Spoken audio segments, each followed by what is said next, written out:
नमस्कार, जय श्री राम, जय हिंद मित्रों। मैं दीपक सिखवाल एक बार फिर चाणक्य क्लासेस के ऑनलाइन प्लेटफॉर्म पर आपका स्वागत करता हूं, अभिनंदन करता हूं और ईश्वर से आपके परिजनों के मंगल स्वास्थ्य की कामना करता हूं। और मित्रों, मैं यहां पर आता हूं आपसे करने के लिए चर्चा। और चर्चा किस विषय पर? चर्चा हिंदी विषय पर। और जैसा कि आप जानते हैं कि अब तक हमारी चर्चा का विषय क्या रहा है? संधि रहा है। और आज भी हम संधि पर ही चर्चा करने जा रहे हैं, लेकिन कुछ संधि के नए टॉपिक पर, संधि के किसी नए बिंदु पर आज हम चर्चा करने जा रहे हैं। और आज जो हमारा बिंदु है वो संधि का जो तीसरा भेद है उस पर आज हम चर्चा करने जा रहे हैं, जो कि संधि कौन सी है? विसर्ग संधि। तीसरी संधि कौन सी हो जाएगी? विसर्ग संधि। तो आज हम विसर्ग संधि पर चर्चा करेंगे। मित्रों, पिछले वीडियो तक हमने व्यंजन संधि पर चर्चा की थी। पूर्ण रूप से व्यंजन संधि के बहुत से नियमों से आपका परिचय करवाया गया था। कुछ ऐसे नियम भी बताए गए थे जो सामान्य किताबों में, सामान्य क्लासेस में आपको उपलब्ध नहीं हो पाते हैं, लेकिन उनके असामान्य से प्रश्न आपके परीक्षाओं में आपने ज़रूर देखे होंगे। और उन्हीं प्रश्नों का हमने वहाँ पर समाधान भी किया था। किस तरह से समाधान करना है, इस चीज़ के बारे में भी आपको निर्देशित किया गया था। मित्रों, आज हम बात करते हैं विसर्ग संधि की। तो आगे बढ़ने से पहले आप एक बार फिर से देख लीजिए कि आपने चाणक्य क्लासेस के YouTube चैनल को सब्सक्राइब किया है या नहीं किया है। यदि नहीं किया है तो सब्सक्राइब कर लें, बेल आइकन को प्रेस कर लें, ताकि आने वाली वीडियोज़ के जो अपडेट्स हैं वो सबसे पहले आप तक पहुँचते रहें और आपका और हमारा जो एक संबंध है वो नियमित रूप से जुड़ा हुआ रहे। पढ़ाई का तारतम्य भी जो है वो बना रहे। और वीडियो को शुरू से अंत तक ज़रूर देखें। पसंद आए तो लाइक करें, शेयर करें, कमेंट करें। और किसी प्रकार की समस्या हो तो कमेंट सेक्शन के द्वारा आप अपनी समस्या हम तक ज़रूर पहुंचाएं। अब हम बात करते हैं अपने बिंदु के। तो हम यहाँ पर बात कर रहे हैं आज विसर्ग संधि के विषय में। विसर्ग संधि में परिभाषा क्या होती है इसकी, किस प्रकार से हम इस परिभाषा को शब्दों में लिखते हैं, किस प्रकार से विसर्ग संधि के अंतर्गत आने वाले प्रश्नों को हम पहचान सकते हैं, उन तमाम चीज़ों पर हम चर्चा करेंगे। सबसे पहले हम बात करते हैं चर्चा के विषय में, परिभाषा के विषय में। तो परिभाषा के अंतर्गत मैंने आपको संधि के शुरुआत में ये बताया था, जहाँ पर मैंने आपको बताया था कि संधि के प्रथम पद का जो अंतिम वर्ण होता है वही सामान्यतः संधि के मूल रूप के लक्षण का निर्धारक होता है। जैसे कि आपने देखा था स्वर संधि में क्या होता था? स्वर संधि में प्रथम पद का अंतिम वर्ण हमेशा स्वर होता था और दूसरे पद का प्रथम वर्ण भी क्या होता है? स्वर होता है। और इन दोनों के योग से जहाँ पर ध्वनि में विकार आता है उस संधि को हम क्या कहते हैं? स्वर संधि कहते थे। यह आपने अच्छी तरह से पिछले वीडियोज़ में पढ़ा होगा। यदि नहीं पढ़ा हो तो एक बार पिछले वीडियो पर ज़रूर जाएं। उसके बाद में हमने व्यंजन संधि में ये पढ़ा था कि प्रथम पद का अंतिम वर्ण क्या होना चाहिए? व्यंजन। और उसके बाद में क्या हो सकता है? तो मित्रों, उसके बाद में कोई स्वर भी हो सकता है, कोई व्यंजन भी हो सकता है। और इन दोनों के योग से जो ध्वनि में विकार आएगा, किस में विकार आएगा? व्यंजन में विकार आएगा। तो इस प्रकार की ध्वनि को आप क्या कहोगे? व्यंजन संधि कहोगे। आप यहाँ पर देख सकते हो, जैसा कि मैंने आपको कहा था कि संधि का जो मूल लक्षण होता है वो पहले आ जाता है। आप देखते हो कि मूल लक्षण पहले क्या आ गया है? व्यंजन आ गया है। तो निश्चित रूप से यहाँ संधि कौन सी होगी? व्यंजन संधि होगी। अब अभी हम बात करने जा रहे हैं विसर्ग संधि के बारे में। और विसर्ग संधि में प्रथम पद का की अंतिम ध्वनि क्या होनी चाहिए? विसर्ग होनी चाहिए। क्या होनी चाहिए? विसर्ग। और इसके बाद में आने वाले वर्ण क्या हो सकते हैं? इसके बाद में आने वाले वर्ण विसर्ग भी हो, स्वर भी हो सकता है कोई, और क्या हो सकता है? कोई व्यंजन भी हो सकता है। और इनके योग से जो विसर्ग की ध्वनि में विकार आएगा, इस विकार को आप क्या कहोगे? विसर्ग संधि कहोगे। क्या कहोगे? विसर्ग संधि। तो इस प्रकार आप विसर्ग संधि की परिभाषा को अच्छी तरह से समझ गए होंगे। परिभाषा कुछ इस प्रकार बनती है कि विसर्ग के बाद किसी स्वर या व्यंजन के योग से विसर्ग में उत्पन्न ध्वनि परिवर्तन को हम क्या कहते हैं? विसर्ग संधि कहते हैं। परिभाषा आप इस प्रकार से लिख सकते हैं, शब्दों के द्वारा संयोजित कर लीजिएगा। परिभाषा को लिख लीजिएगा कि विसर्ग के बाद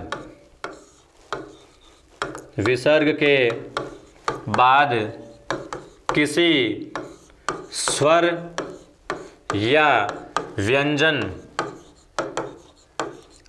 वर्ण के योग से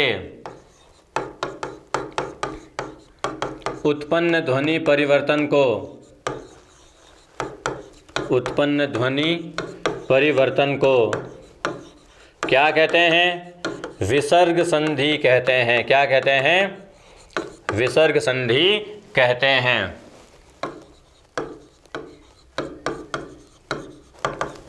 तो इस प्रकार से विसर्ग संधि में क्या होगा? प्रथम पद के अंतिम वर्ण के रूप में हमेशा विसर्ग आएगा। विसर्ग को हम इन दो बिंदुओं के रूप में लिखते हैं और विसर्ग के बाद में क्या होना चाहिए? कोई स्वर भी हो सकता है, कोई व्यंजन भी हो सकता है, और इन स्वर व्यंजन के से पहले विसर्ग के योग से जो ध्वनि परिवर्तन होगा, इसी ध्वनि परिवर्तन को आप क्या कहोगे? विसर्ग संधि कहोगे। अब हम बात करते हैं कि विसर्ग संधि के अंतर्गत क्या क्या नियम आते हैं। तो मित्रों, हम यहाँ पर बात कर रहे हैं पहले नियम के बारे में। विसर्ग संधि का जो पहला नियम है वो नियम क्या कहता है? नियम 1। ये नियम कहता है, देखो मित्रों, मैं आपको एक बात बता दूं कि विसर्ग का जहां प्रयोग होगा, आप एक बात हमेशा ध्यान रखिएगा कि विसर्ग का प्रयोग कभी भी हलंत वर्णों के साथ में नहीं होता है। इसका मतलब विसर्ग से पहले क्या होगा? कोई निश्चित रूप से स्वर होगा और स्वर के योग में ही विसर्ग का प्रयोग होता है। और विसर्ग के बाद में आने वाली जो स्थिति है वही नियमों को निर्धारित करने वाली है। हम बात करते हैं यहाँ पर विसर्ग संधि के पहले नियम की परिभाषा की। तो ये परिभाषा क्या कहती है कि विसर्ग के बाद, किसके बाद? विसर्ग के बाद यदि सत्व या प्रथम या द्वितीय वर्ण हो, द्वितीय वर्ण हो तो विसर्ग का भी हो, तो विसर्ग का भी क्या हो जाता है? सत्व हो जाता है। विसर्ग का क्या हो जाता है? सत्व हो जाता है। अब यहाँ पर सबसे पहले तो मैं आपको ये बता दूं कि सत्व क्या होता है। तो मित्रों, यहाँ पर आप ध्यान रखिएगा, सत्व से हमारा तात्पर्य क्या है? सत्व से हमारा तात्पर्य तीनों प्रकार के शकार से, श, श और स, इन्हीं तीनों प्रकार के स को संयुक्त रूप से क्या कहा जाता है? सत्व कहा जाता है। तो विसर्ग के बाद क्या होना चाहिए? या तो सत्व यानी तीनों प्रकार के शकार होने चाहिए, या फिर वर्गीय व्यंजनों में प्रथम और द्वितीय यानी पहला और दूसरा व्यंजन होना चाहिए। तो इस प्रकार से ये नियम कैसे बनेगा, हम यहाँ पर इस नियम को बना लेते हैं। देखो, मैंने आपको बताया था कि विसर्ग से पहले निश्चित रूप से कोई स्वर होगा, तो हम यहाँ पर क्या लिख लेते हैं? कोई स्वर लिख लेते हैं। हम यहाँ पर इसका बना लेते हैं पहले सूत्र। क्या बना लेते हैं? सूत्र। सूत्र क्या कहता है कि सबसे पहले क्या होना चाहिए? सबसे पहले होना चाहिए स्वर। क्या होना चाहिए? कोई स्वर होना चाहिए। और स्वर के बाद क्या होना चाहिए? स्वर के बाद होना चाहिए विसर्ग। और विसर्ग के बाद आने वाली जो स्थिति है वो स्थिति हमारे पास 3 प्रकार की स्थिति हो जाएगी। कितने प्रकार की स्थिति हो जाएगी? 3 प्रकार की स्थितियां हो जाएगी। पहली प्रकार की स्थिति हो जाएगी, ये दूसरी प्रकार की स्थिति हो जाएगी, और ये तीसरी प्रकार की इस प्रकार से स्थिति हमारे सामने आ जाएगी। ये तीनों स्थितियां जो है वही 3 नियमों को निर्धारित करने वाली है। हम बात करते हैं सबसे पहले, तो सबसे पहले स्वर, उसके बाद में विसर्ग, और विसर्ग के बाद में श, च या छ। अब आप देख सकते हैं सत्व में से एक व्यंजन आ गया श, तालव्य श। उसके बाद में प्रथम द्वितीय वर्णों में से आ गए च और छ, ये वर्गों के प्रथम और द्वितीय व्यंजन हैं। ऐसी स्थिति में ये जो विसर्ग है, इस विसर्ग का रूपांतरण आप किस में करोगे? इस विसर्ग का रूपांतरण आप श के रूप में कर दोगे। यानी विसर्ग की संगति में जिस प्रकार का व्यंजन आया है उसी व्यंजन के अनुरूप ध्वनि में विसर्ग का रूपांतरण हो जाता है। आगे वाला नियम ये कहता है कि विसर्ग के बाद में क्या होना चाहिए? विसर्ग के बाद में होना चाहिए श, क, ट, प और फ। इनमें से कोई भी वर्ण होगा तो ये जो विसर्ग है, इस विसर्ग का रूपांतरण मूर्धन्य श के रूप में हो जाएगा। किस रूप में हो जाएगा? मूर्धन्य श के रूप में हो जाएगा। और उसके बाद में पहले स्वर हो, फिर विसर्ग हो, और विसर्ग के बाद में आने वाला इस बार क्या हो जाए? स या त हो जाए तो ये जो विसर्ग है इस विसर्ग का रूपांतरण भी स में हो जाएगा। ये जो स है इसको हम कहेंगे दंत्य स। अब आप इन तीनों प्रकार के सकार का जो उच्चारण वैशिष्ट्य है वो आप समझ लीजिए। यहाँ पर जो ये श है ये श किस प्रकार का है? तालव्य श है। यहाँ पर जो हमने इस सकार को देखा है ये सकार किस प्रकार का है? मूर्धन्य श है। और उसके बाद में जो ये सकार आपने देखा है ये सकार किस प्रकार का है? ये दंत्य श है। किस प्रकार का है? दंत्य ध्वनि है श। तो इस प्रकार से जो ये विसर्ग है इसका रूपांतरण यहाँ पर अलग अलग व्यंजनों के रूप में 3 प्रकार के सकार में यानी तालव्य, मूर्धन्य और दंत्य ध्वनि में रूपांतरण हो जाता है। किसका हो जाता है? विसर्ग का रूपांतरण हो जाता है। अब हम बात करते हैं इसके पहले नियम के बारे में। पहला नियम क्या कहता है कि स्वर के बाद में विसर्ग और विसर्ग के बाद में स, च, छ हो तो विसर्ग का क्या हो जाता है? श हो जाता है। यहाँ पर हम इसका जो पहला नियम है वो नियम बना लेते हैं। ये नियम लिख दिया हमने नियम क। और ये नियम क्या कहता है कि पहले क्या होना चाहिए? कोई स्वर होना चाहिए। स्वर के बाद क्या होना चाहिए? विसर्ग होना चाहिए। और विसर्ग के बाद में क्या होना चाहिए? तो श, च या छ में से कोई वर्ण होना चाहिए। ऐसी स्थिति में ये जो विसर्ग है विसर्ग का रूपांतरण श के रूप में हो जाता है। यहाँ पर आपको ये ध्यान रखना है विसर्ग हलंत अक्षर के बाद में नहीं आएगा। इसका मतलब डेफिनेटली पहले क्या होगा? कोई स्वर होगा, उसके बाद में ही विसर्ग आएगा। और उस विसर्ग के बाद 3 प्रकार के जो वर्ण आएंगे श, च और छ, तो इन तीनों वर्णों के योग में विसर्ग का रूपांतरण किस रूप में हो जाता है? श के रूप में हो जाता है। कैसे हो जाता है? अब यहाँ पर हम उदाहरणों में देखेंगे इस चीज़ को। तो मैंने यहाँ पर एक जैसे उदाहरण लिख लिया। स्वर की अगर हम बात करें तो मित्रों विसर्ग से पहले आने वाले जो स्वर होते हैं सामान्यतः 3 स्वर होंगे, अ, ई और उ। इन्हीं 3 स्वरों के योग में ही क्या आएगा? विसर्ग आएगा। इसके अलावा कोई स्वर नहीं आएगा। और उनमें से ई और उ जो है वो खासकर इसी नियम में आएंगे। आगे वालों में ई और जो अ है, अ का प्रयोग सामान्यतः देखने को नहीं मिलेगा। ई और उ का ही प्रयोग मिलेगा आपको। तो हम बात करते हैं उदाहरणों की। जैसे कि मैंने यहाँ पर एक शब्द लिख दिया है अंतः प्लस शोधन। अंतः प्लस शोधन। यहाँ पर आप देखिएगा मित्रों, अंतः में आप देखिए विसर्ग से पहले जो त है इस त में स्वर कौन सा है? त प्लस अ स्वर है। तो पहले स्वर क्या आ गया? अ आ गया। और इसके साथ क्या जुड़ा हुआ है? विसर्ग जुड़ा हुआ है। और विसर्ग के बाद में आप क्या देख रहे हो? विसर्ग के बाद में निश्चित रूप से आप श को ही देख रहे हो। ऐसी स्थिति में यहाँ स्थिति क्या बन गई? अ प्लस विसर्ग प्लस श की स्थिति बन गई। तो आपको क्या करना है? इस विसर्ग को श के रूप में बदल देना है। यानी ये जो विसर्ग है इस विसर्ग के स्थान पर क्या हो जाएगा? इस विसर्ग के स्थान पर श हो जाएगा। क्या हो जाएगा? श। और ये श क्या होगा? आधा होगा, हलंत होगा। तो इसी विसर्ग को हलंत श में बदल करके आप इस पूरे शब्द को जोड़ दीजिएगा। अंतः प्लस शोधन का रूप क्या हो जाएगा? अंत यथावत रहेगा। विसर्ग का रूपांतरण श के रूप में कर दिया है और बाद वाला शब्द जो जैसा है वो वैसा ही रहेगा। तो इस प्रकार शब्द क्या बन जाएगा? अंतःशोधन शब्द बन जाएगा। ठीक है, आ गया समझ में? आशा करता हूँ अच्छी तरह से आपने इस चीज़ को समझ लिया होगा। और यह भी विश्वास करता हूँ कि अब मैं आगे जो उदाहरण देने जा रहा हूँ वो उदाहरण निश्चित रूप से आप हल कर पाएंगे। जैसे मैंने यहाँ पर एक शब्द लिख दिया है पुनः प्लस शंका। शब्द मैंने क्या लिख दिया है? पुनः प्लस शंका। तो यहाँ पर भी आप देख रहे हो कि अ के बाद में विसर्ग और उसके बाद में श है। तो यहाँ पर भी आप क्या करोगे? विसर्ग को श में बदल करके पुनः शंका शब्द बना दोगे। इसी प्रकार अब हम बात करते हैं आगे आने वाले अन्य स्वरों के बारे में।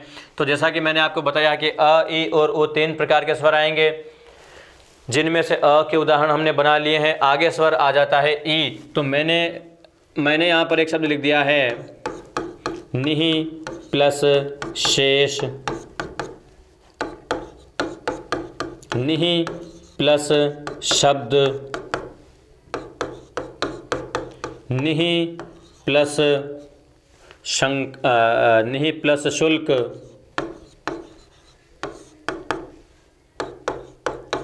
निहि प्लस शंका, और एक शब्द मैंने लिख दिया है निहि प्लस शक्ति, और भी मैंने एक शब्द लिख दिया है बहि प्लस शोधन, बहि प्लस शोधन। तो इस प्रकार के ये कुछ उदाहरण मैंने आपके लिए लिख रखे हैं। निश्चित रूप से आप देख सकते हैं कि यहाँ पर विसर्ग से पहले इन सभी वर्णों में स्वर कौन सा है, ई है। तो पहले स्वर क्या आ गया, ई। उसके बाद क्या आ गया, सब जगह आप देख सकते हैं ई के बाद में विसर्ग का योग है। अब ई कैसे है आया, जैसे कि पहले शब्द आया है निहि, तो जब हम इसके 3 खंड करेंगे तो निहि में न प्लस ई प्लस विसर्ग, ये 3 स्थिति हो गई। तो अब आप यहाँ पर देख सकते हैं कि विसर्ग से पहले क्या है, विसर्ग से पहले ई है, तो ई क्या हो गया स्वर, और उसके बाद क्या हो गया विसर्ग। तो और उसके बाद में आप देख रहे हैं सब जगह क्या है, श है। तो ऐसी स्थिति में इस विसर्ग का रूपांतरण आप किस में कर दोगे, श के रूप में कर दोगे। तो इस प्रकार से जो शब्द बनेगा वो शब्द क्या बन जाएगा, जिसे निहि प्लस शेष है तो इसका शब्द क्या हो जाएगा, निश्शेष। शब्द क्या हो जाएगा, निश्शेष, निश्शेष। यहाँ पर आप देख सकते हैं हमने ज़्यादा कुछ नहीं किया है। पहला जो नी है वो नी यथावत रखा है, बाद का जो शेष है वो शेष भी आप देख सकते हो यथावत रखा है। परिवर्तन हमने किस में किया है, परिवर्तन हमने यहाँ पर केवल इस एक विसर्ग में किया है, और विसर्ग का हमने यहाँ पर क्या कर दिया है, श कर दिया है। इसी प्रकार विसर्ग का श करते हुए आप इन सभी शब्दों को सॉल्व निश्चित रूप से कर सकते हैं। आप आराम से इन शब्दों को एक बार सॉल्व कीजिएगा। जैसे कि मैंने यहाँ पुनः प्लस शंका लिखा है, तो इसका रूप क्या हो जाएगा, पुनः शंका रूप हो जाएगा। क्या शब्द हो जाएगा, पुनः शंका। इसी प्रकार से निहि प्लस शब्द का रूप क्या हो जाएगा, इसका रूप हो जाएगा निःशब्द। इसी प्रकार निहि प्लस शुल्क का रूप क्या हो जाएगा, तो इसका रूप निश्चित रूप से आप जो बनाया शब्द है आपने बिल्कुल सही बनाया है, शब्द निश्चित रूप से आपने यही बनाया होगा, निःशुल्क।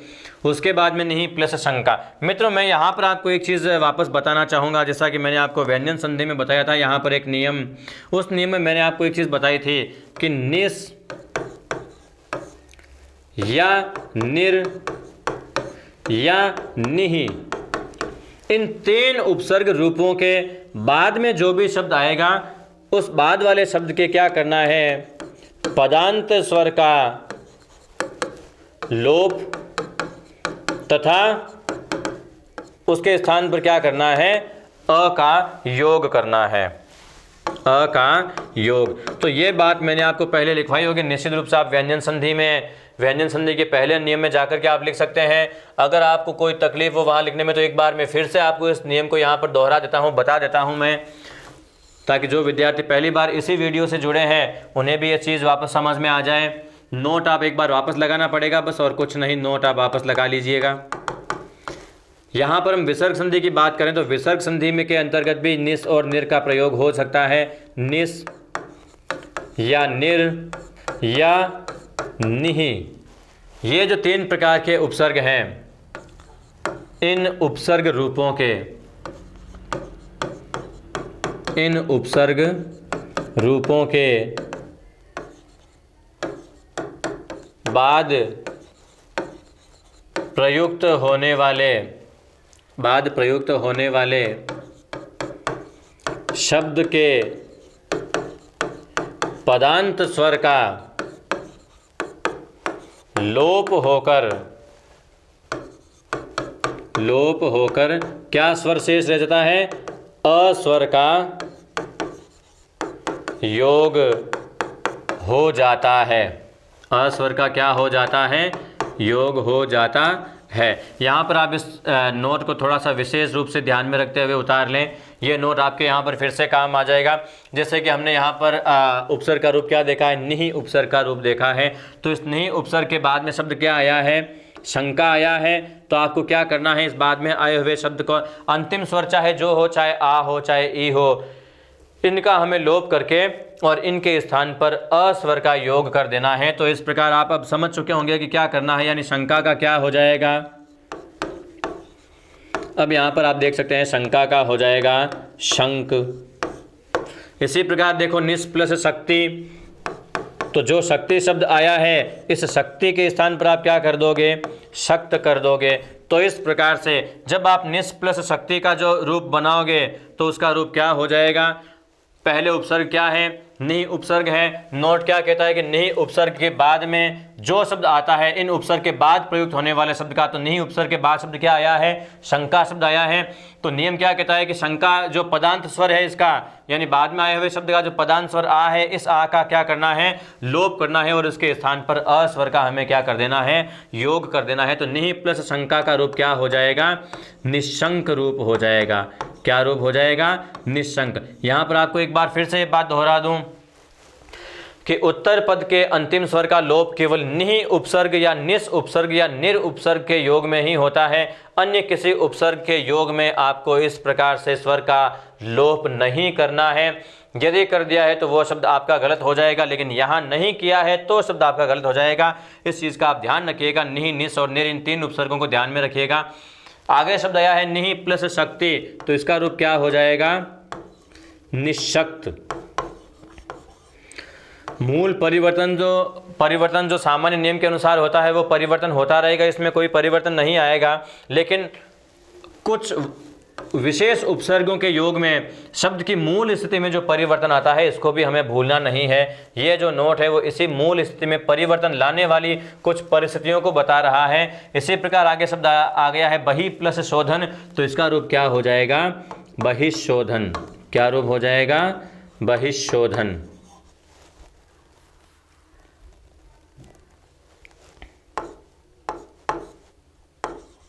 बहिशोधन। तो इस प्रकार से ये रूप बन गया है। इन सभी उदाहरणों में आपने देखा है कि पहले स्वर अ या ई हो, उसके बाद में विसर्ग हो, उसके बाद में श हो, तो विसर्ग को हमें क्या करना है, श के रूप में बदलना है। आगे हम बात करते हैं कुछ और उदाहरणों की, जिन उदाहरणों में आप क्या पढ़ोगे, ऊ के बाद में कोई विसर्ग आएगा। जैसे कि मैंने शब्द लिख दिया है दुहु प्लस शासन, या जैसे शब्द आ गया दुहु प्लस शील, या शब्द आ गया दुहु प्लस शंका। तो इन सभी में आपको क्या करना है, देखिए पहले उपसर्ग कौन सा आया है, इस बार उपसर्ग दुहु आया है। और दुहु में आप देखिए पहले स्वर कौन सा आ गया है, आप देख सकते हैं दुहु में ऊ स्वर मिला हुआ है। तो ऊ स्वर के बाद क्या है, विसर्ग है, और विसर्ग के बाद श है। तो यहाँ पर भी आपको क्या करना है, विसर्ग को किस में बदलना है, निश्चित रूप से यहाँ पर आपको विसर्ग को श में ही बदलना है, क्योंकि बाद में क्या है, श है। तो दुहु प्लस शासन को जब जोड़ोगे तो रूप क्या बन जाएगा, दुशासन। रूप क्या बन जाएगा, दुशासन। इसी प्रकार से दुहु प्लस शील को जब आप जोड़ोगे तो रूप क्या हो जाएगा, दुश्शील रूप हो जाएगा। क्या रूप हो जाएगा, दुश्शील। इसी प्रकार से दुहु प्लस शंका को जब आप जोड़ोगे तो रूप क्या हो जाएगा, दुष्शंका रूप हो जाएगा। क्या रूप हो जाएगा, दुष्शंका। तो इस प्रकार से अभी तक हमने जो स्थिति पढ़ी है वो स्वर के बाद में विसर्ग और उसके बाद में केवल श की स्थिति पढ़ी है। उदाहरण आपको अच्छी भरपूर मात्रा में मैंने लिखवा दिया है ताकि उदाहरणों के साथ आप अच्छी तरह से अभ्यास कर सकें, प्रैक्टिस कर सकें। मित्रों, बिना अभ्यास के, बिना प्रैक्टिस के संधि जैसे जो टिपिकल विषय हैं इन पर पूर्ण अधिकार कर पाना बहुत ही मुश्किल हो जाता है, और इसीलिए उदाहरणों की हमें बहुत ज़्यादा आवश्यकता पड़ती है। तो इन उदाहरणों को अपने साथ सहेज के रखिएगा, लिख के रखिएगा, और बार बार इन उदाहरणों को सॉल्व करते रहिएगा। पिछली परीक्षाओं के जब प्रश्न पत्र आप उठा के देखेंगे तो आपको मालूम पड़ेगा कि ज़्यादातर जो शब्द आने वाले हैं वो इन्हीं में से हैं। इनके अलावा नए शब्द आपको बहुत ही कम मात्रा में देखने को मिलेंगे। आगे सूत्र में जो हम बात कर रहे हैं, हम बात करेंगे अब आगे किन स्वरों के बारे में। स्वर के बाद विसर्ग और उसके बाद में च या छ हो तो विसर्ग का क्या हो जाता है, च हो जाता है। हम कुछ ऐसे उदाहरणों को देखेंगे, जैसे कि मैंने यहाँ पर शब्द लिख दिया है अंतः प्लस चेतना, या मैंने शब्द लिख दिया है पुनः प्लस चित्रण। तो यहाँ पर इन दोनों उदाहरणों में आप देख सकते हो कि विसर्ग से पहले स्वर अ है और विसर्ग के बाद च है। तो ऐसी स्थिति हो तो आपको क्या करना है, विसर्ग का रूपांतरण किस में करना है, वही श के रूप में करना है। तो श के रूप में जब आप विसर्ग को बदल दोगे तो शब्द क्या बन जाएगा? अंत यथावत, विसर्ग का श में रूपांतरण, और चेतना चेतना ही रहेगा। ध्यान रखना यहाँ पर आपको चेतना का चेतन नहीं कर देना है। क्यों नहीं कर देना है? क्योंकि यहाँ पर पहले उपसर्ग आपके पास निस या निर नहीं है। यदि निस, निर या निहि में से कोई उपसर्ग रूप होता तो इस चेतना का आ हटता, अ होता। इसके स्थान पर हमारे पास शब्द पहले अंतः है, तो यहाँ पर कोई परिवर्तन नहीं होगा। इसी प्रकार पुनः प्लस चित्रण का जब आप इनके संधि करोगे तो शब्द क्या बन जाएगा? पुनश्चित्रण। शब्द क्या बन जाएगा? पुनश्चित्रण। अब हम बात करते हैं कुछ अन्य स्वरों के बारे में, जैसे कि एक शब्द आ गया निहि प्लस चित्त। शब्द क्या आ गया? निहि प्लस चित्त। या शब्द आ गया निहि प्लस चय। निहि प्लस चय। या फिर एक शब्द आ गया निहि प्लस चिंता। या शब्द आ गया निहि प्लस चेतना। अब आपको यहाँ पर मालूम होना चाहिए कि किन शब्दों के अंतिम स्वर का लोप होगा और किन शब्दों में अंतिम स्वर का लोप नहीं होगा। हम बात करते हैं निहि प्लस चित्त की, तो इनकी आप संधि किस प्रकार से करोगे? देखिए, पहले विसर्ग और विसर्ग के बाद में च है, तो आपको क्या करना है? विसर्ग का रूपांतरण क्या कर देना है? किस रूप में कर देना है? श के रूप में कर देना है। तो निहि प्लस चित्त का रूप क्या हो जाएगा? रूप हो जाएगा निश्चित। क्या रूप हो जाएगा? निश्चित। इसी प्रकार निहि प्लस चय जो रूप लिखा हुआ है, इसका रूप क्या हो जाएगा? निश्चय। और इसके बाद में शब्द लिखा हुआ निहि प्लस चिंता। तो यहां पर आपको क्या करना है? पहले उपसर्ग निहि है, मैंने आपको पिछली बार नोट में बताया था कि निहि उपसर्ग के बाद में जो शब्द आएगा उसके अंतिम स्वर का हमें क्या करना है? लोप करना है। तो यहां पर आपके पास में आप देख सकते हैं अंतिम शब्द क्या है? चिंता है। उसका स्वर अंतिम आ है, तो आ का लोप करना है और अ का योग करना है। तो नी तो यथावत, विसर्ग का श में रूपांतरण, ची भी वैसा का वैसा आ जाएगा। और ये जो ता है, ता के स्थान पर त होकर शब्द क्या हो जाएगा? निश्चिंत। यानी चिंता का रूप क्या हो जाएगा? चिंत। इसी प्रकार यहाँ चेतना का रूप क्या हो जाएगा? चेतन हो जाएगा, क्योंकि पहले उपसर्ग क्या है? निहि उपसर्ग है, तो शब्द क्या हो जाएगा? निश्चेतन। शब्द क्या हो जाएगा? निश्चेतन शब्द हो जाएगा। तो इस प्रकार से इन उदाहरणों को आप समझें। मैं कुछ उदाहरण आपको और भी दे रहा हूं।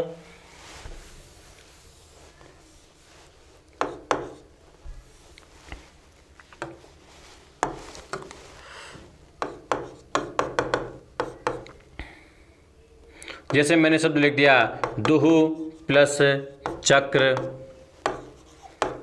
दुहु प्लस चरित्र, और शब्द लिख दिया दुहु प्लस चरण। तो यहाँ पर मित्रों आप देख सकते हो पहले स्वर उ है, उसके बाद विसर्ग है, और विसर्ग के बाद क्या है? च है। तो यहाँ पर भी जो आप विसर्ग है, इस विसर्ग का रूपांतरण आप किस रूप में कर दोगे?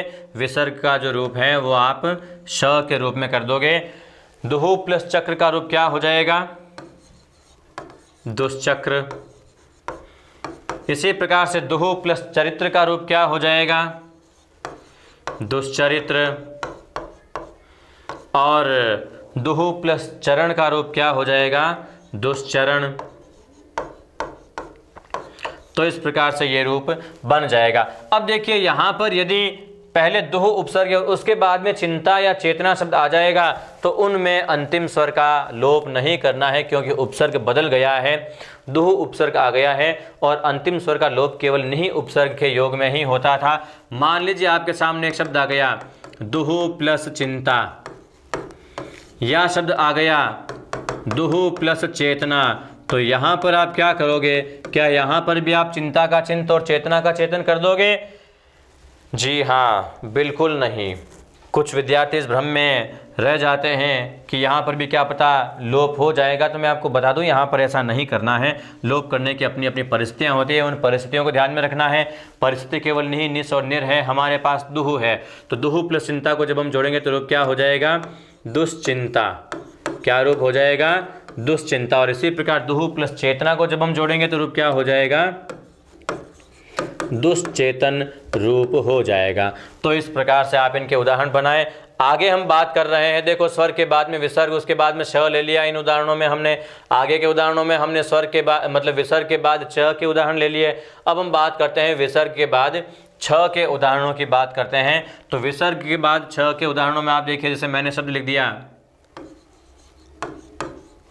अंतः प्लस छिद्र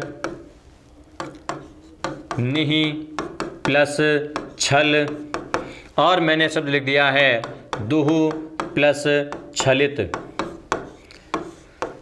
तो ये 3 प्रकार के मैंने उदाहरण आपके सामने लिख दिए हैं, जिनमें आप देख सकते हैं कि पहले अ के बाद विसर्ग, उसके बाद छ है। पहले उदाहरण में प्रथम पद का अंतिम स्वर अ है, दूसरे में ई है और तीसरे में उ है। और अ ई उ के बाद आप देख सकते हैं सब जगह क्या है, विसर्ग है, और विसर्ग के बाद क्या है, छ है। तो यहाँ पर भी आपको क्या करना है, विसर्ग का जो रूपांतरण है वो श के रूप में कर देना है। और इस प्रकार अंतः प्लस छिद्र का रूप जो है वो क्या बन जाएगा, अंतःछिद्र रूप बन जाएगा। क्या रूप बन जाएगा, अंतःछिद्र। इसी प्रकार से निहि प्लस छल का रूप क्या हो जाएगा, तो ये रूप हो जाएगा निश्छल। और दुहु प्लस छलित का रूप हो जाएगा तो क्या हो जाएगा, दुष्छलित। तो इस प्रकार से इनके रूप बन जाएंगे। निश्चित रूप से ये जो विसर्ग संधि का जो पहला नियम है ये अच्छी तरह से आपने समझ लिया होगा। इस नियम में क्या बताया गया है कि स्वर के बाद विसर्ग और उसके बाद श हो, च हो या छ हो तो विसर्ग का क्या हो जाता है, श हो जाता है। अब हम बात कर रहे हैं विसर्ग संधि के दूसरे नियम के बारे में। विसर्ग संधि का जो दूसरा नियम है, जो दूसरा सूत्र है वो क्या कहता है, ये दूसरा सूत्र आपको ये कहता है कि पहले क्या हो, कोई स्वर हो, स्वर के बाद क्या हो, स्वर में यहाँ पर विशेष रूप से मैं आपको बता देना चाहता हूँ कि अब जो स्वर आएगा वो स्वर क्या आएगा, केवल ई या उ, यही 2 स्वर आएंगे। इन 2 के अलावा अन्य कोई तीसरा स्वर नहीं आएगा सामान्यतः। और उसके बाद में क्या हो, ई और उ के बाद विसर्ग हो, और विसर्ग के बाद क्या हो, आप यहाँ पर थोड़ा सा एडिट कर लीजिएगा कि पहले क्या हो, कोई भी स्वर हो, स्वर के बाद विसर्ग हो, और विसर्ग के बाद श, क, ट, प और फ, इनमें से कोई वर्ण हो। तो यहाँ जो विसर्ग है इस विसर्ग का क्या हो जाएगा, अब इस विसर्ग का मूर्धन्य श हो जाएगा। यानी विसर्ग को आप किस में बदल दोगे, श में बदल दोगे। और ये जो श होगा वो कौन सा होगा, मूर्धन्य श होगा। यानी जिस उच्चारण अंग से ट का उच्चारण होता है उसी अंग से आपको इस श का उच्चारण करना है। उच्चारण को अच्छी तरह से करना है, तभी आपके लेखन में शुद्धता आ पाएगी। हम बात करते हैं उदाहरणों की। तो जैसे कि यहाँ पर अपने पास पहले स्वर होना चाहिए, स्वर के बाद विसर्ग, और विसर्ग के बाद हम श का कोई उदाहरण लेते हैं। तो इसका मैंने एक उदाहरण लिख दिया है, त्रयः प्लस षष्ठी, त्रयः प्लस षष्ठी। यहाँ पर आप देखिए कि त्रयः के य में स्वर कौन सा आ गया है, य में स्वर अ आ गया है, उसके बाद क्या आ गया, विसर्ग आ गया, और विसर्ग के बाद क्या आ गया है, श आ गया है। तो ऐसे स्थिति में आपको क्या करना चाहिए, आपको कुछ नहीं करना चाहिए। ये जो विसर्ग है इस विसर्ग के स्थान पर श कर देना चाहिए, षटकोण वाला श कर देना चाहिए। बाद वाला शब्द जो जैसा है वो वैसा का वैसा रहेगा। जब आप शब्द को जोड़ोगे तो रूप क्या हो जाएगा, त्रय यथावत रहेगा। विसर्ग को आपने आधे श में बदल दिया है, और बाद वाला षष्ठी जो जैसा है वो वैसा ही रहेगा। और इस प्रकार से शब्द क्या बन जाएगा, त्रयस् षष्ठी रूप बन जाएगा। कुछ विद्यार्थी इस प्रकार का भ्रम पा लेते हैं कि यार इस प्रकार से कई ध्वनियों का उच्चारण एक साथ कैसे हो सकता है। तो आपको बता दूं मित्रों, इस प्रकार की स्थितियां शब्दों में सामान्यतः आती रहती है। ये कोई विशेष बात नहीं है, सामान्य सी बात है, उच्चारण हो सकता है। हम सामान्यतः क्या होता है कि एक ही प्रकार के ध्वनियों का उच्चारण कई बार निरंतर करने वाले जो शब्द हैं उनका प्रयोग कम करते हैं, और इसीलिए हम जो ऐसे शब्दों से घबरा जाते हैं। हमें घबराना नहीं है, बिल्कुल नहीं घबराना है। आगे भी इसके और बहुत से उदाहरण आपको मिलते रहेंगे। जैसे मैंने यहाँ पर एक शब्द लिख दिया है चतुः प्लस षष्ठी। शब्द मैंने क्या लिख दिया है, चतुः प्लस षष्ठी।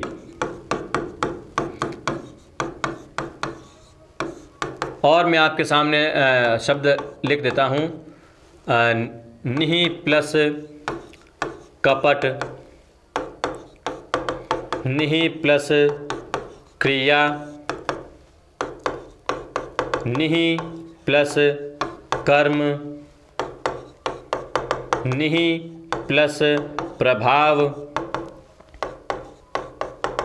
निहि प्लस प्रभा और निहि प्लस परिणाम। पहले इन शब्दों को एक बार हम जोड़ लेते हैं, इनके रूप क्या बनेंगे। यहाँ पर आप देखिए, अब आने वाले जो शब्द हैं इनमें प्रथम स्वर क्या हो गया, सब में स्वर हो गया ई, और ई के बाद आप देख रहे हैं सब जगह क्या हो गया, विसर्ग हो गया। तो अब आपको क्या करना है, विसर्ग के स्थान पर आधा षटकोण वाला श करना है, क्योंकि बाद में आने वाले वर्ण क्या है, श, क, ट से भी उदाहरण बन जाएंगे। जैसे कि मैं यहाँ पर और शब्दों की बात करूँ तो कुछ और ऐसे शब्द बन जाएंगे, मिल जाएंगे।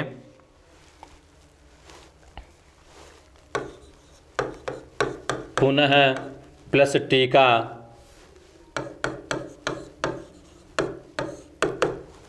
पुनः प्लस टीका, और ट के बाद में प के उदाहरण आ ही चुके हैं, जैसा कि आप देख चुके हैं। निहि प्लस फल एक और शब्द बन जाएगा, जिसमें आप देख सकते हैं विसर्ग के बाद फ आया है।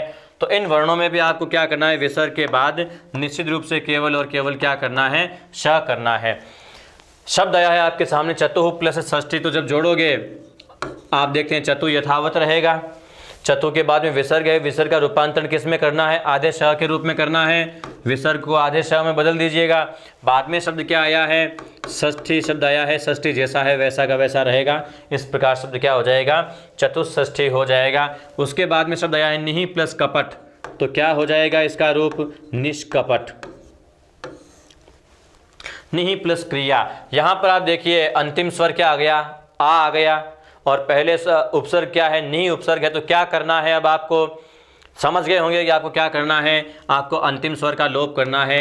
निहि का नी हो जाएगा, विसर्ग का श हो जाएगा, क्रिया का क्रि यथावत रहेगा, लेकिन या का य होकर शब्द क्या हो जाएगा, निष्क्रिय। निहि प्लस क्रिया की संधि क्या होती है, निष्क्रिय होती है। आपको फिर बता दूं, पहले उपसर्ग निहि है, इसलिए यहाँ पर हमने पदांत स्वर का दूसरे पद के अंतिम स्वर का लोप कर दिया है और उसके स्थान पर अ का योग कर दिया है, तो क्रिया का क्रिय बना दिया है।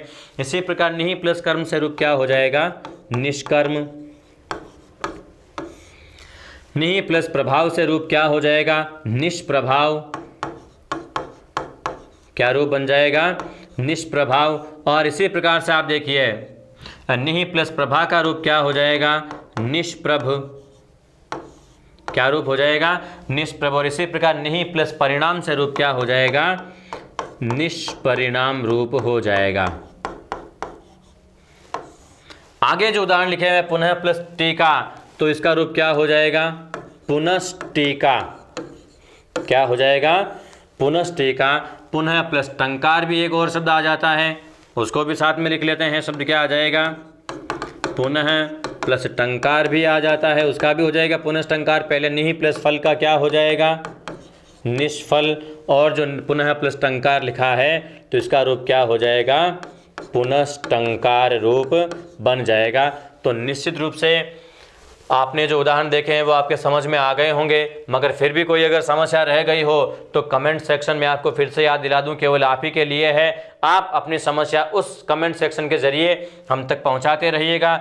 मैं संपूर्ण चाणक्य क्लासेस आपकी हर समस्या का समाधान करने के लिए प्रतिबद्ध है। मित्रों, हम बात करते हैं आगे तीसरे और अंतिम सूत्र के बारे में। तो नियम अभी तक पहला ही चल रहा है और हम उसका सूत्र पढ़ रहे हैं, तीसरा सूत्र। और ये तीसरा सूत्र हमें क्या कहता है, ये तीसरा सूत्र कहता है, तीसरा सूत्र कहता है कि पहले कोई भी स्वर हो, स्वर के बाद क्या हो, विसर्ग हो, और विसर्ग के बाद क्या हो, स या त हो, स या त हो। तो ये जो विसर्ग है, अब आप देखते हैं विसर्ग का रूपांतरण किस में हो जाता है, स, यानी कि दंत्य स में इसका रूपांतरण हो जाता है। उदाहरण इसके किस प्रकार से बनेंगे आप यहाँ पर देख लीजिए। जैसे मैंने यहाँ पर शब्द लिख दिया है पुनः प्लस संधान, पुनः प्लस संधान, पुनः प्लस साहस,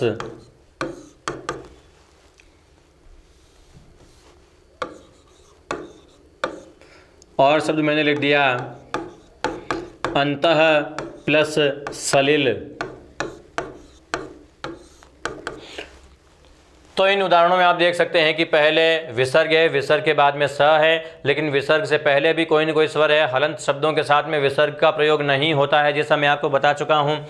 अब आपको यहाँ पर क्या करना है, आपको यहाँ पर ज़्यादा कुछ नहीं करना है। ये जो विसर्ग है, इस विसर्ग के स्थान पर आपको क्या कर देना है, विसर्ग के स्थान पर ससुराल वाला स आधा रख देना है।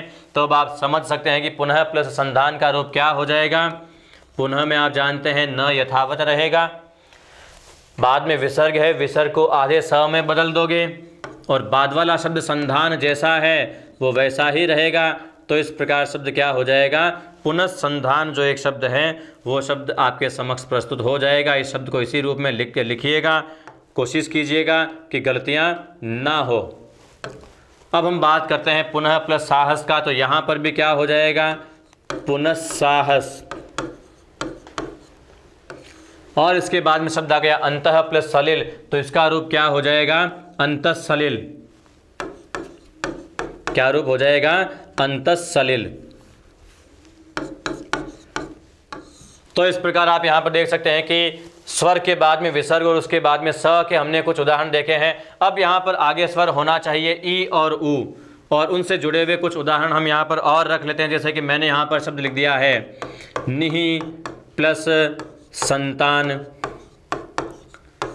यह शब्द आ गया निहि प्लस संताप, यह शब्द आ गया निहि प्लस संदेह, और एक आपको उस नोट के अपवाद वाला शब्द आपको लिख देता हूँ निहि प्लस सीमा। अब इन शब्दों को सॉल्व करना है, तो किस प्रकार से आप सॉल्व करेंगे, आप देखिएगा। पहले स्वर आना चाहिए, निहि में आप देख रहे हैं स्वर कौन सा है, ई है। उसके बाद क्या आ गया, विसर्ग आ गया, और विसर्ग के बाद में क्या आ गया, स आ गया। तो यहाँ पर भी आपको क्या करना है, ये जो विसर्ग है इस विसर्ग को आधे स में रूपांतरित कर देना है। तो इस प्रकार निहि प्लस संतान का रूप क्या हो जाएगा, निस्संतान। निहि प्लस संताप का रूप क्या हो जाएगा, निस्संताप। संताप शब्द का अर्थ शायद आपको समझने में तकलीफ हो रही होगी, मैं आपको बता दूं। संताप शब्द का अर्थ होता है पीड़ा, दर्द, वेदना, और निसंताप का अर्थ क्या हो जाएगा, वेदना से रहित। निहि प्लस संदेह, तो इसका शब्द क्या हो जाएगा, निस्संदेह। और इसी प्रकार निहि प्लस सीमा का रूप क्या हो जाएगा, इसका रूप हो जाएगा निस्सीम। क्या रूप हो जाएगा, निस्सीम। अब आप देखोगे कि अंतिम स्वर आ कहाँ गया, यहाँ तो सीमा था, यहाँ सीम कैसे हो गया। तो भैया ध्यान दीजिए, पहले उपसर्ग कौन सा है, निहि उपसर्ग है, और निहि उपसर्ग के योग में मैंने आपको क्या बताया था कि पदांत स्वर का लोप होकर वहाँ अ का योग हो जाता है। अब हम बात करते हैं कुछ और उदाहरणों के बारे में, जो उदाहरण ऊ से जुड़े हुए होंगे। तो जैसे मैंने यहाँ पर एक शब्द लिख दिया है दुहु प्लस साहस, दुहु प्लस साध्य, दुहु प्लस संताप। तो ऐसे हमने यहाँ पर कुछ शब्द लिख दिए हैं, आपको इन शब्दों को जोड़ना है, शब्दों की संधि करना है। तो यहाँ पर भी विसर्ग के स्थान पर क्या हो जाएगा, स ही होगा। दुहु प्लस साहस को जब आप जोड़ोगे तो रूप क्या बन जाएगा, दुस्साहस। इसी प्रकार दुहु प्लस साध्य को आप जोड़ोगे तो रूप क्या बन जाएगा, दुस्साध्य। और इसी प्रकार दुहु प्लस संताप को जोड़ोगे तो रूप क्या हो जाएगा, दुस्संताप रूप हो जाएगा। क्या रूप हो जाएगा, दुस्संताप। तो इस प्रकार से ये उदाहरण बन जाएंगे। इन उदाहरणों में हमने अभी तक केवल ये देखा है कि विसर्ग के बाद में केवल स होना चाहिए। अब हम बात करते हैं विसर्ग के बाद में त के आने की। तो यहाँ पर हम बात करते हैं पुनः प्लस तर, तरण लिख लीजिए, पुनः प्लस ताप, यह शब्द आ गया, पुनः प्लस तप्त। तो इन उदाहरणों में आप देख सकते हैं कि पहले क्या है, स्वर है, उसके बाद विसर्ग और विसर्ग के बाद में त है। तो यहाँ पर इन सब में आपको करना क्या है, विसर्ग के स्थान पर स कर देना है, यानी विसर्ग का रूपांतरण स के रूप में कर देना है। तो पुनः प्लस तरण को जब आप जोड़ोगे तो रूप क्या हो जाएगा, पुनस्तरण हो जाएगा। क्या हो जाएगा, पुनस्तरण। इसी प्रकार पुनः प्लस ताप का रूप क्या हो जाएगा, पुनस्ताप इसका रूप हो जाएगा। और इसी प्रकार पुनः प्लस तप्त है तो इसका रूप क्या हो जाएगा, पुनस्तप्त हो जाएगा। यहाँ पर उदाहरण आपने देखा कि स्वर अ था, उसके बाद विसर्ग है और विसर्ग के बाद में त है। अब हम ई और उ के भी कुछ और उदाहरण देख लेते हैं। तो जैसे कि मैंने यहाँ पर एक शब्द लिख दिया है, निहि प्लस तारण, निहि प्लस तेज, निहि प्लस ताप, दुहु प्लस तर। तो इस प्रकार के कुछ उदाहरण और भी हो गए। यहाँ पर भी आप देखेंगे कि हमने पहले स्वर क्या लिया है, ई लिया है, उ लिया है और उसके बाद में विसर्ग आया है और विसर्ग के बाद में क्या आया है, त आया है। तो यहाँ पर भी आपको क्या कर देना है, ज़्यादा कुछ नहीं करना है। जहाँ पर ये विसर्ग है, विसर्ग के स्थान पर क्या कर देना है, आधा स कर देना है। तो निहि प्लस तारण का रूप क्या हो जाएगा, निस्तारण हो जाएगा। इसी प्रकार निहि प्लस तेज का रूप क्या हो जाएगा, इसका रूप हो जाएगा निस्तेज। और इसी प्रकार निहि प्लस ताप का रूप क्या हो जाएगा, निस्ताप। दुहु प्लस तर का रूप क्या हो जाएगा, दुस्तर, यानी जिसमें तैरना कठिन हो, मुश्किल हो, उसे क्या कहते हैं, दुस्तर कहते हैं। तो मित्रों, इस प्रकार आज हमने विसर्ग संधि का जो पहला नियम है, उस पहले नियम के तीनों सूत्रों को विस्तार पूर्वक है। निश्चित रूप से मैं यह विश्वास कर सकता हूं कि आपके ये तीनों नियम अच्छी तरह से, तीनों सूत्र अच्छी तरह से समझ में आ गए होंगे। और यहीं तक आज हम अपनी क्लास को रखते हैं। कल हम फिर मिलेंगे विसर्ग संधि के एक और नए टॉपिक के साथ में। तब तक के लिए जय हिंद। मित्रों, जाने से पहले आपको एक बार फिर से ये कहना चाहूँगा कि यदि आपने चाणक्य क्लासेस के यूट्यूब चैनल को सब्सक्राइब नहीं किया हो तो चैनल को जल्दी से सब्सक्राइब कर लें, बेल आइकन दबा लें। वीडियो पसंद आया हो तो ज़रूर आप लाइक करें, शेयर करें और कमेंट करें। और किसी प्रकार की समस्या हो तो फिर से आप अपनी समस्या को हम तक पहुँचा दें। हम निश्चित रूप से आपकी समस्या को सॉल्व करके रहेंगे। धन्यवाद।